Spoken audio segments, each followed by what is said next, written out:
Takže čaute ľudia, no a dneska si ideme otestovať, ktoré auto je rýchlejšie, či táto Corvette alebo tento Mustang.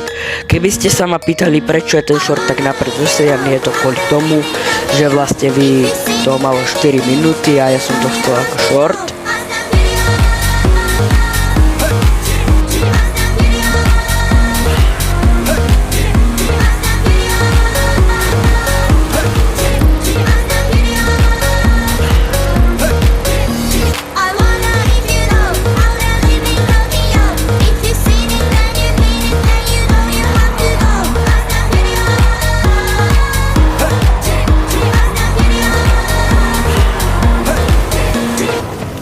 Nakoniec mal Mustang minútu 59 a ide na radu Corvetta.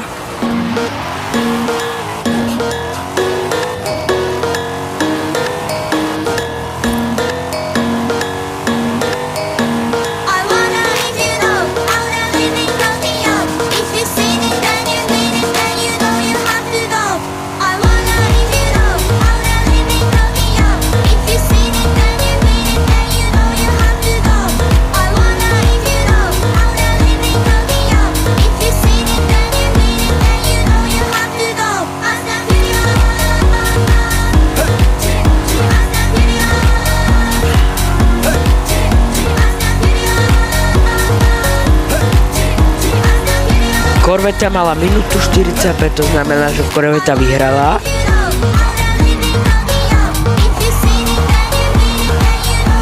No a to je z dnešného shortu všetko, takže čaute.